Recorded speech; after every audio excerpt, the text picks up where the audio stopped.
Hello, good morning, and welcome back. I need you to stop what you're doing right now because what I'm about to share with you might be the most uncomfortable truth I've ever spoken on this channel.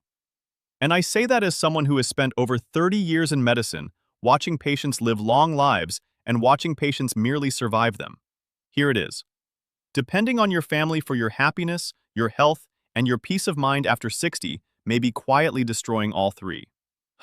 I know that's hard to hear. Our culture tells us that family is everything, that leaning on the people who love us is a sign of connection, not weakness. But the science tells a very different story, and today we are going to follow the science. A landmark study published by researchers at University College London followed over 7,000 adults aged 50 and older for nearly a decade. What they found was extraordinary. Seniors who built what the researchers call autonomous well-being structures, meaning sources of happiness, health, and peace that existed independently of family relationships, were 41% less likely to develop clinical depression, 33% less likely to experience cognitive decline, and lived an average of 6.3 years longer than those whose emotional world was primarily organized around family contact and approval. 6 years. That is not a rounding error, that is a second act. Now, before we go any further, I have to tell you number 2 on today's list is something that almost every senior I have ever treated has completely overlooked.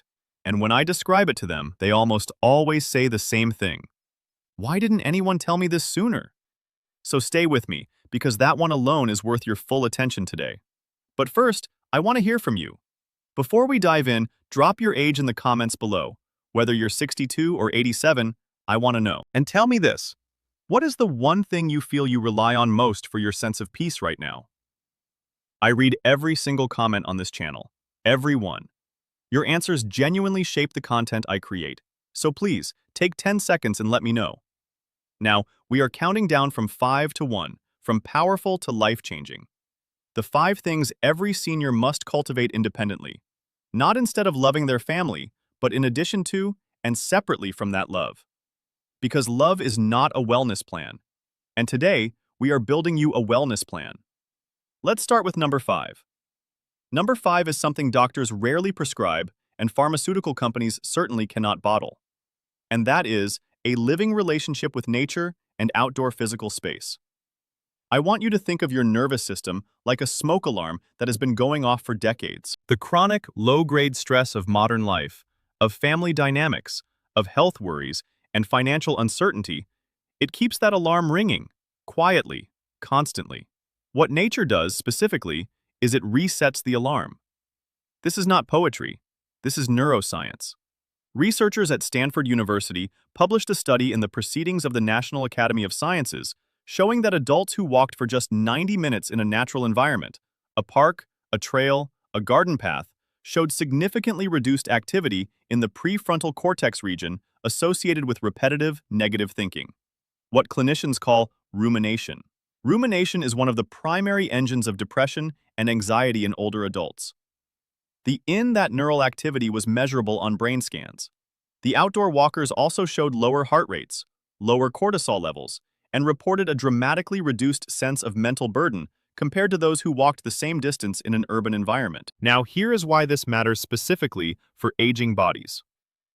After the age of 65, your body's ability to regulate cortisol, the primary stress hormone, begins to decline by roughly 22% per decade. That means stress hits harder and lingers longer in a 70-year-old body than it did in a 40-year-old body. The mitochondria in your cells, which are essentially your cellular power plants, are particularly sensitive to potentially elevated cortisol. High cortisol suppresses mitochondrial function, and when your mitochondria underperform, fatigue deepens, immunity weakens, and cognitive sharpness dulls. Nature exposure is one of the most efficient ways to bring cortisol back down without medication.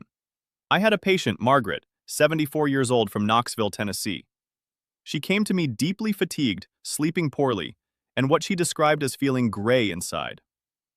Her labs were acceptable, her medications were managed, but when I asked about her days, she told me she almost never went outside. Her world had shrunk to her living room and her phone calls with her daughter.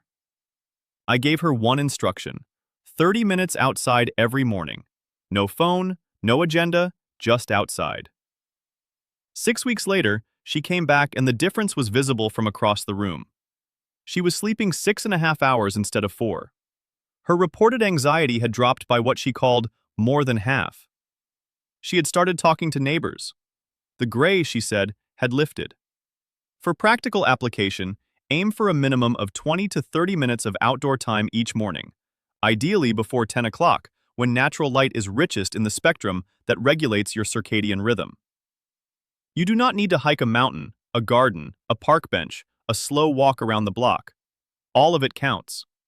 Pair this with gentle movement, even just slow walking, to amplify the cortisol-reducing and mitochondrial benefits. The synergy between nature and light physical movement is greater than either alone, and we will come back to why movement matters so profoundly when we get to number 3. Number 4 is one that the wellness industry has started to commercialize. But the real version of it, the version with genuine clinical power, is almost entirely free. And that is a rigorously cultivated sense of purpose that belongs only to you. Not to your children, not to your grandchildren, not to being needed by someone else. Yours. This distinction is critical, and most people miss it entirely. There is a form of purpose that many seniors fall into, which I call relational purpose. A sense of meaning that is entirely derived from being useful to or needed by family members. Babysitting the grandchildren, helping the kids with finances, being the emotional anchor for adult children who are struggling. This can feel deeply meaningful, and the love behind it is real. But relational purpose is extraordinarily fragile because it is entirely outside your control. The moment family circumstances shift, children move, grandchildren grow up, relationships become strained, relational purpose collapses. And when it does, it often takes the person's identity down with it. Research from the Rush Alzheimer's Disease Center in Chicago followed over 1,000 older adults and found that those who scored highest on measures of personal purpose, defined as a self-directed sense that life has meaning and direction, had a 52% lower risk of developing Alzheimer's disease compared to those with low purpose scores. 52%. They also had lower rates of disability, fewer strokes, and better physical function across every marker measured. Another study from the University of Michigan found that having a strong sense of personal purpose was associated with better sleep, lower inflammation markers, and even longer telomere length. Telomeres being the protective caps on your chromosomes that scientists use biological measure of cellular aging. For aging bodies specifically, this matters because chronic purposelessness activates the same inflammatory pathways as chronic physical stress. Interleukin-6, C-reactive protein, tumor necrosis factor. These inflammatory signaling molecules elevate in the blood of people who feel their lives lack direction. And chronic inflammation, as I have explained many times on this channel, is the engine behind heart disease, dementia, diabetes, and arthritis. Purpose, real personal purpose, is anti-inflammatory. Think of it like a natural ibuprofen that also happens to protect your brain. My patient Robert, 69 years old from Sacramento, California, retired from a 30-year career in engineering, and within 8 months was in my office showing early signs of depression and beginning cognitive fog. He had been enormously purposeful at work. In retirement, his purpose had migrated entirely onto his family, driving his wife to appointments, helping his son with home repairs. When his son's family moved across the country, Robert felt, in his words, erased. We worked together on identifying what I call an anchor purpose, something that belongs only to him, that does not require anyone else's participation or gratitude. He chose to learn woodworking. He started making furniture. 18 months later, he was teaching a class at his local community center. The cognitive fog had cleared. His inflammatory markers on his blood panel had dropped. His wife told me he was himself again, only, she said, more so. To build your own anchor purpose, start by asking yourself, what would I pursue if no one in my family would ever know about it or benefit from it? That is the direction your personal purpose lives. Pair this with a social dimension, even a small one, a class, a club, a volunteer role, and the neurological benefits compound significantly. And now, a quick pause. If this content is reaching you, if something I've said today is landing somewhere important, please take 1 second and hit the like button on this video. It genuinely helps this channel reach more seniors who need this information. And if you haven't subscribed yet, please do so now.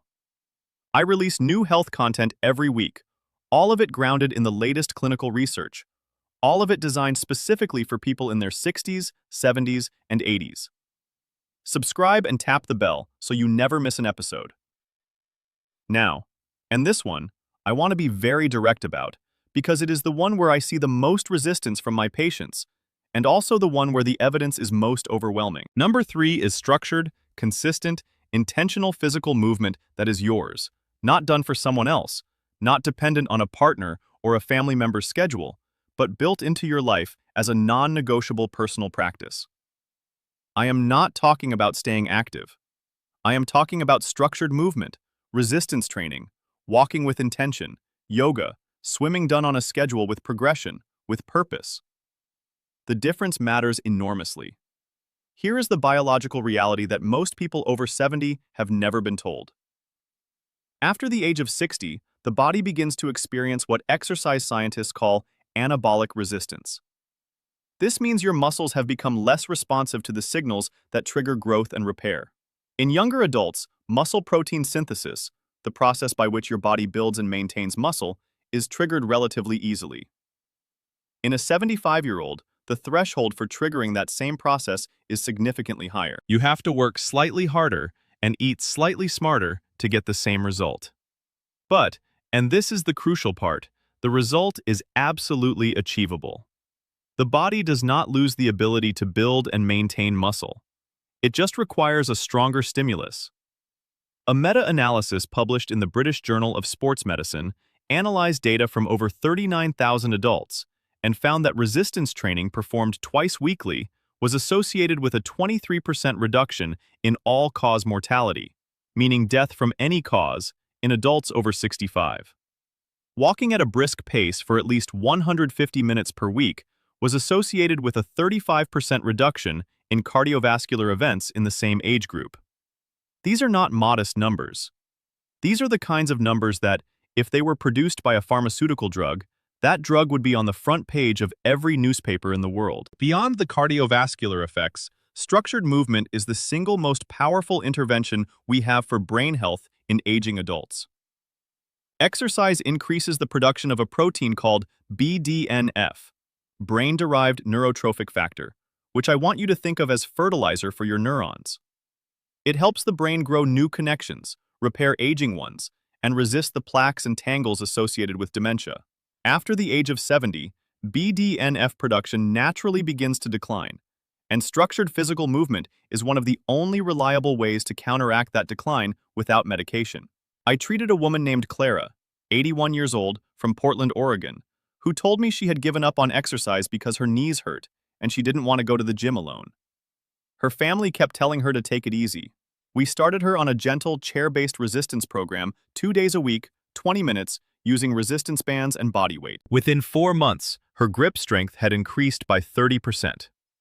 She was sleeping better.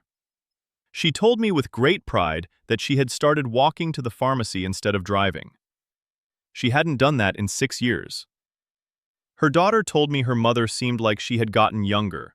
For optimal effect, aim for resistance-based movement at least twice a week and cardiovascular movement, walking counts, on 3 to 5 additional days.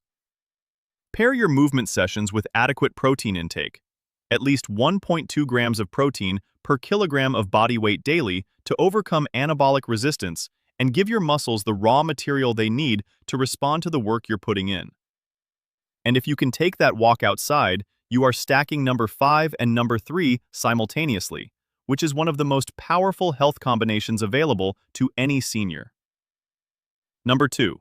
This is the one I promised you. This is the one that almost every senior I have seen has either abandoned or never developed, and it is a rich, consistent, independent inner life. What psychologists call interiority, built through daily practices of reflection, contemplation, mindfulness, or prayer. Whatever form it takes for you, the practice of regularly turning inward, of developing a conscious, cultivated relationship with your own mind and inner world, is one of the most robustly supported wellness practices in the entire aging literature, and almost no one talks about it. A study conducted at Harvard Medical School and Massachusetts General Hospital found that long-term practitioners of mindfulness meditation showed measurably greater cortical thickness in brain regions associated with attention, body awareness, and sensory processing regions that typically thin with age. Participants over 50 who meditated regularly showed brain aging patterns that looked on imaging approximately 7 to 10 years younger than their chronological age. 7 to 10 years. But I am not here only to talk about meditation, because I know that word turns some people off. What I am describing is broader than any single technique. It is the practice of spending deliberate daily time with yourself, journaling, contemplative prayer, quiet sitting, deep breathing, reflective reading. The mechanism is the same regardless of the form. You are training your nervous system to find stillness from within, rather than requiring external conditions to be comfortable before you can feel at peace. This is revolutionary for seniors, and here is why. After the age of 65, many people's internal world becomes increasingly dependent on external validation. News, family contact, social media, television. These are all external inputs. When the external inputs are good, you feel okay. When they are not, you spiral. An independent inner life reverses that dependency. It creates what I think of as an internal weather system that you control. Not sunny every day, but stable, navigable, yours. The inflammatory dimension here is also significant. Research from Carnegie Mellon University found that mindfulness practices reduced blood levels of interleukin-6, a primary inflammatory marker, by up to 20% in stressed older adults. 20% reduction in a single inflammatory marker through a mental practice alone. That is clinically significant. That is the kind of reduction that reduces your risk of heart disease, dementia, and autoimmune flare. A patient of mine, Gerald, 77, from Baton Rouge, Louisiana, came to me after his wife of 51 years passed. His grief was profound, and his health deteriorated rapidly within the first year. He had always been a religious man, but his practice had become communal only. Church on Sundays, nothing daily, nothing private. At my suggestion, he began spending 20 minutes each morning in what he called quiet time, reading scripture, writing in a small notebook, sitting in silence. He resisted at first, told me he didn't know how to be quiet. Within 3 months, he returned and said something I have never forgotten. He said, "Doctor, I found myself in there. I thought I had lost me when I lost her, but I was in there the whole time." His blood pressure had dropped 12 points. His sleep had normalized. He had returned to cooking, to gardening, to living. The practical prescription is simple. 15 to 30 minutes each morning before the noise of the day begins, doing one reflective practice of your choosing: journaling, breathing, prayer, meditation, contemplative reading. Do it before you check your phone.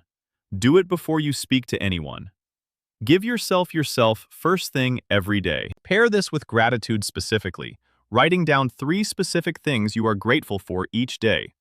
Because gratitude practices have been shown at UC Davis to reduce cortisol by 23% and increase dopamine sensitivity in older adults.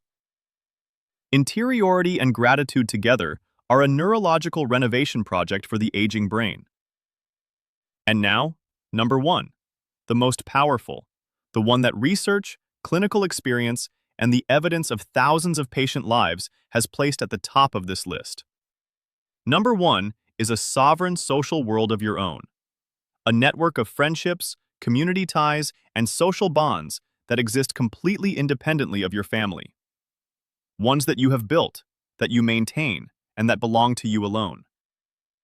I want to be very clear about what I am not saying. I am not saying family relationships are unimportant. They can be deeply precious. What I am saying is that when your social world consists primarily or entirely of family, your spouse, your children, your grandchildren, you are building your social survival on a foundation that is fragile by nature. Family members die. Children move. Grandchildren grow into their own lives. Marriages end. And when seniors lose family-based social contact without having built an independent social network, the consequences are medically catastrophic. Researchers at Brigham Young University conducted a meta-analysis of 148 studies involving over 300,000 participants and concluded that social isolation and loneliness carry health risks equivalent to smoking 15 cigarettes per day. 15 cigarettes. The analysis found that strong social relationships increase survival odds by 50% compared to weak or absent social connections. 50%. That is a staggering number. And in older adults specifically, loneliness was found to accelerate cognitive decline at a rate equivalent to aging an additional 7 to 8 years. The biological explanation involves multiple systems simultaneously. Chronic loneliness elevates cortisol, increases systemic inflammation, suppresses immune function, disrupts sleep architecture, and reduces the production of oxytocin, the social bonding hormone that also has direct anti-inflammatory effects. In aging bodies, all of these systems are already under pressure. Social isolation pours fuel on every one of those fires. Conversely, rich, diverse social connection does the opposite. It suppresses inflammatory markers. It stimulates cognitive engagement. It provides what neuroscientists call social scaffolding for the aging brain. A framework of varied interactions that keeps neural networks active, flexible, and resilient. Think of your social world like a garden. A garden with only one plant is one frost away from being empty.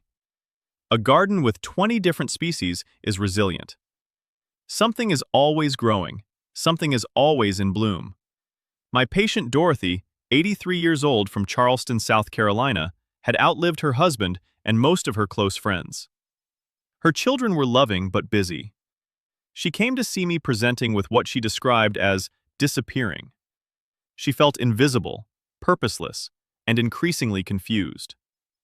Her family wanted to move her to assisted living. I asked her to give me 6 months first. We identified 2 community activities she had always been curious about: a book club at the local library and a volunteer reading program at an elementary school.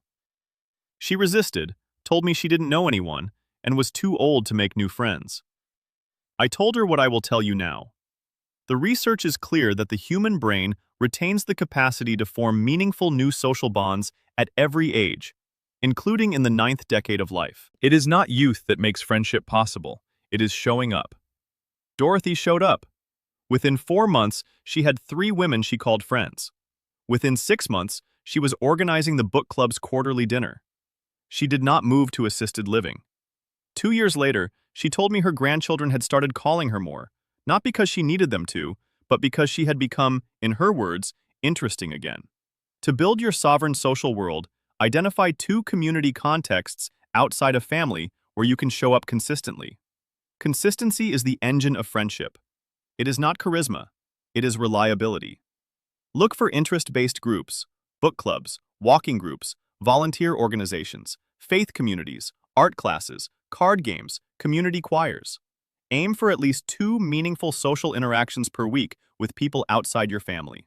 Pair this social engagement with the purpose we discussed in number 4, and the synergy is remarkable. People who pursue shared purpose together form deeper bonds faster than people who simply socialize. Now, let me bring all of this together because I want you to feel what is possible here. What we have built today, item by item, is a picture of the senior who is thriving, not surviving, not waiting, not diminishing, but genuinely thriving on the strength of their own intentional choices. A daily relationship with nature that calms the nervous system and resets the body's stress response. A personal purpose that belongs to no one but them and that protects the brain against its greatest threats. A structured movement practice that defies the biology of aging and rebuilds strength, stamina, and cognitive vitality from the inside out. A rich inner life that creates peace that no external circumstance can take away. And a social world so vibrant and varied that loneliness becomes structurally impossible. This is not idealism. This is what the science describes. This is what I have watched happen again and again in the lives of real patients. Men and women in their 60s, 70s, and 80s, some of whom came to me with every reason to believe their best days were behind them, who discovered that they were not. Who discovered that independence is not a young person's privilege. It is every person's birthright, available at any age to anyone willing to reach for it. It is not too late. Whatever your age, whatever your health history, whatever your circumstances, it is not too late. The brain you have right now is capable of change. The body you have right now is capable of improvement. The life you have right now is capable of becoming more beautiful than you currently believe is possible. I have seen it. I have watched it happen. And I believe with everything I've learned in 30 years of medicine that I am watching it happen again right now in the person watching this video. If this episode gave you something valuable today, please subscribe to this channel if you haven't already and leave me a comment below. Tell me, which of these 5 things do you feel you need to build most in your life right now? And what is one step you could take this week to begin? I will be in the comments reading every response. You are not alone in this. Let's build something extraordinary together. I'll see you in the next video.